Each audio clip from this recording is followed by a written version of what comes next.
Hello car lovers driving the 2024 Acura ZDX Type S.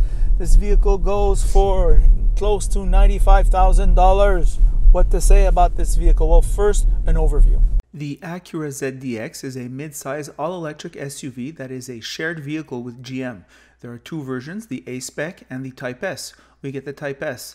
The main differences between these two models is over 100 pounds of torque, an adaptive air suspension, 6-piston Brembo front brakes, 22-inch wheels, heads-up display, tri-zone climate control, 16-way power adjustable seats, to name a few of the differences.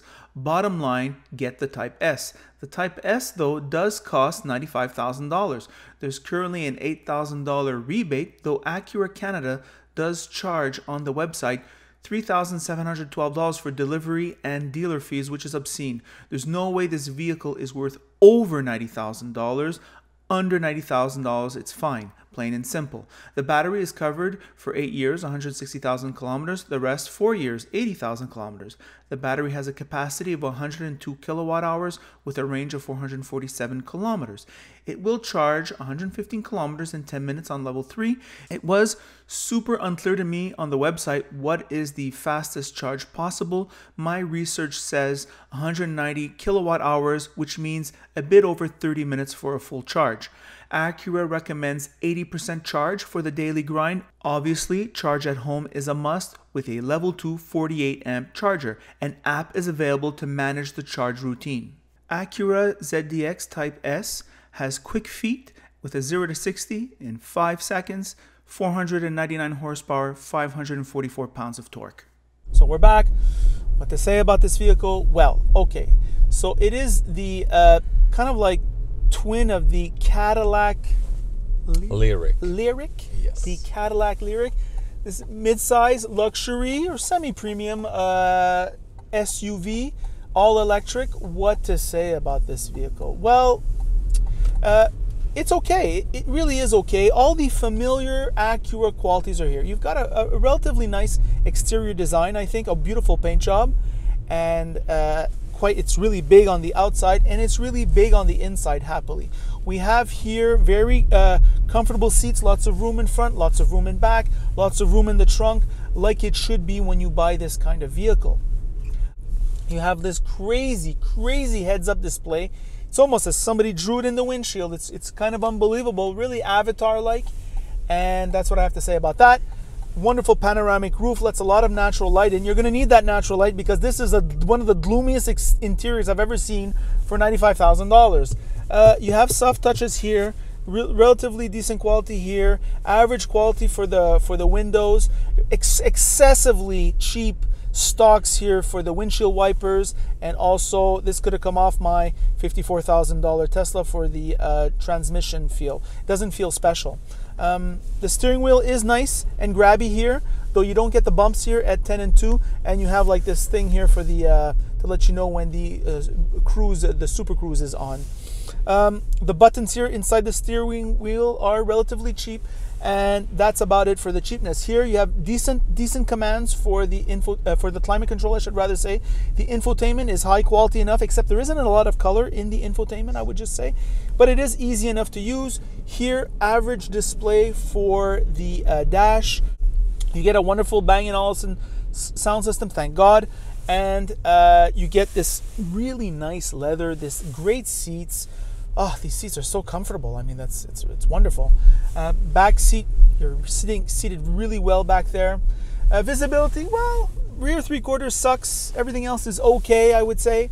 And that's what I have to say about that. Where this vehicle, I think, is really strong versus other EVs I've driven is it's incredibly quiet on the highway, and the road and wind noise is really tamped down. So that is a key luxury indicator, I think. When you're driving on the highway, I want to hear what my passenger is saying. I want to hear what the rear passengers are saying. I don't want to get on the loud horn to talk to them or squint, you know.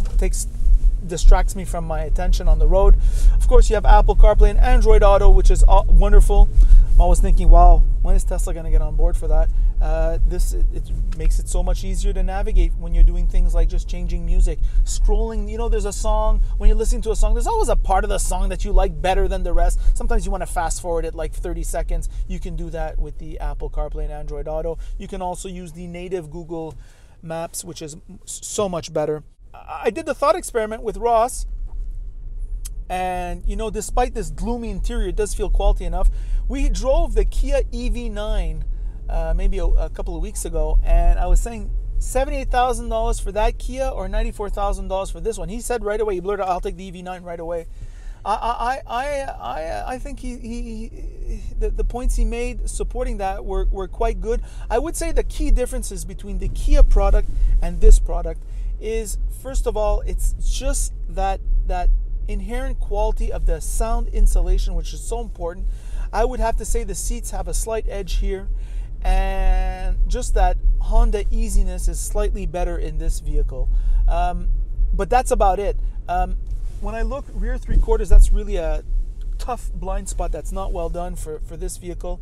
And I would say apart from that, there isn't much difference. Now, what about the reliability, all right? What about the perceived reliability? I'm going to go out on a limb here and say I was very impressed that GM went out and replaced all the batteries in the Bolts. A couple of years ago, there was a recall. It cost GM tons of money. I really like a brand that gets behind their product and that backs it all the way. I feel GM is really committed to electrification, which if you're in the market for an electric vehicle, you want a manufacturer that's all in, right? That's kind of like why I bought a Tesla, right? I want somebody who stands behind their technology. And so I'm going to go out on limb, even though the partnership is there's been a divorce between Honda and GM. I don't know if it's a friendly divorce, but there is a divorce. And what's it going to be like to get these cars serviced in 10 years? I have no idea. Unsure if they're going to come out with 2025s. Unsure if they're going to come out with 2026s. So here we are. It says a lot that Acura came out with, I think, $5,000 or $6,000 rebates for this vehicle, which will make it essentially under $90,000.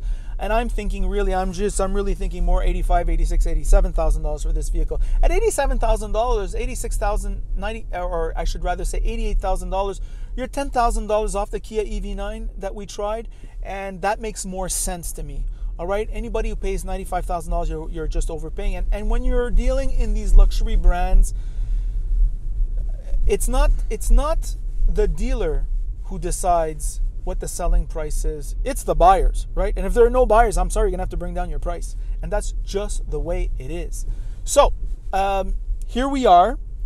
I think that the lack of flair in this interior is really hurting the ability for Acura to charge a premium. And is there a $25,000 difference between this and the Honda Prologue that we tried? Not quite sure I'm there. So really, this is about a vehicle that is a good vehicle that's maybe $95,000 is too much. And that is the review. By the way, if you like this review, like it. If you don't like it, don't like it. And if you really like it, well then of course, you should subscribe. And that is it.